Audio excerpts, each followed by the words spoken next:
Welcome, and thank you for joining the FinJan Show. It's really an honor for me to be here with you, and I appreciate you tuning in. Over the past 30-some years, I've been blessed to ask this question, which is, what is an entrepreneur? And I've been lucky to interact with over 1 million individuals and groups of people all over the world. And what I've learned is that every single person gives you a different answer, sometimes multiple answers. And every person defines entrepreneurship or entrepreneur in the way they want. I've heard it from, you're not an entrepreneur unless you have put payroll on your credit card. You're not an entrepreneur unless you rest everything. I've heard, you're not an entrepreneur unless you did X, Y, Z. Everybody had their own way of explaining what an entrepreneur is. And while, of course, I respect every single person's opinion and every person's idea of what an entrepreneur is, of course, there's an official definition of what an entrepreneur is. Not necessarily that I will agree with the official definition of what the entrepreneur is based on our interactions globally. And of course, you could look that up. I'm not gonna, spend time on things that you could find on the net. These are the things that, yes, of course, the entrepreneur, according to the dictionary, it's someone that takes a risk in return of rewards. Sure. But what we've learned, and many of the educators in the space and entrepreneurship space agree to, that entrepreneur is really a mindset. It's a way of thinking. It's looking at something and saying, there's an opportunity here for me to provide a service or a value, or there's a problem here that I'd like to solve. And that's really what it's all about. In our discovery of what an entrepreneur is, asking these questions for millions of people all over the world, we learned that while each one of them had their own answer, they all had a common theme. They all saw an opportunity to service or opportunity to provide a product or to invent a technology or whatever the case is and respond to something that they saw or something that they were hoping to see.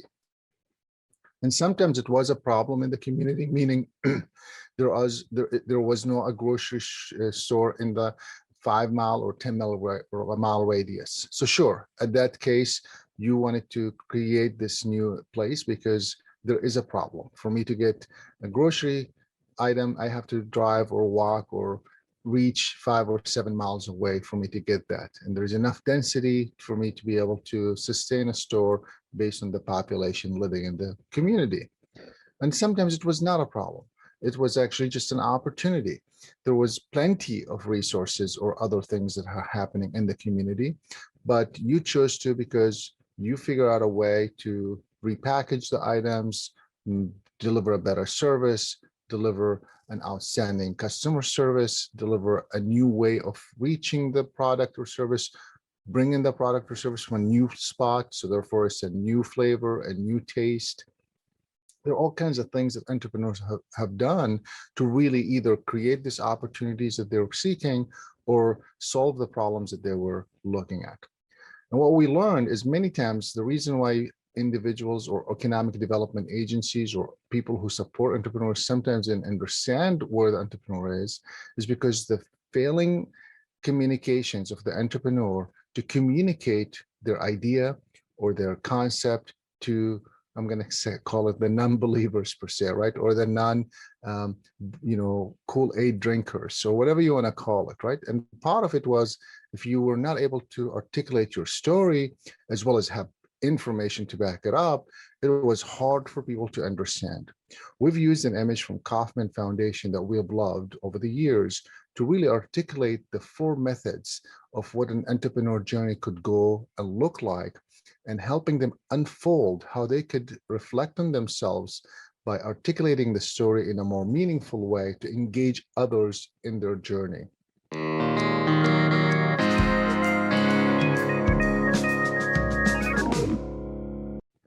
While many entrepreneurs, as you all know from the book, The E-Myth Revisited, Michael there speaks about that many of the entrepreneurs are technical entrepreneurs. And what that really means is they have a technical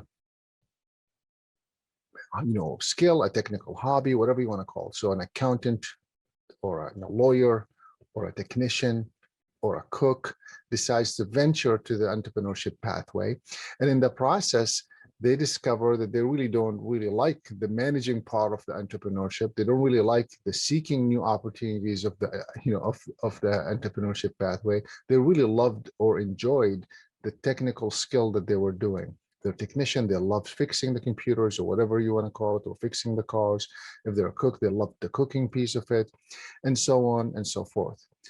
And what you will discuss, what we discovered through our journey is that it's absolutely true. While many of them are technicians, there also, we saw many that have nothing to do with the field ever before. They just saw an opportunity. On some of the podcasts you will hear from us, you will notice we've interviewed some individuals that they knew nothing about the industry. They knew nothing about chocolate, but they loved chocolate and they had a passion for it, or they had a desire to have a better chocolate per se, right? And they just kept seeking and then stumbled on opportunities that helped them uncover what would it take for you to make this yourself, or what would it make? And then initially they started doing it for themselves, then they started offering to their friends and family, and then they started offering it to other people. And that's really what a lot of entrepreneurs that we work with, which is, usually underserved and, communities, or underprivileged communities, minority communities, didn't have the resources to go out and get a loan to start a business. They didn't want to take even the risk of doing that. So they started small. They started with what they had in their hands. What can I do with what I know or what I could learn? And then slowly started unfolding the market that potentially start giving back to them, saying yes or no, or maybe.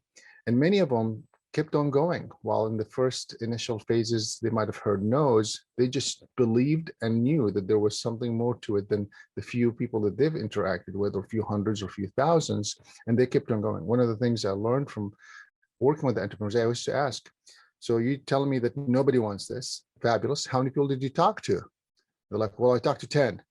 So I respond, so you're telling me that 10 people out of 7 billion people in the world told you they don't want this, and you really believe that? Or the other way around, 10 people out of 7 billion people told you yes, and you really believe that 7 more billion people will tell you yes.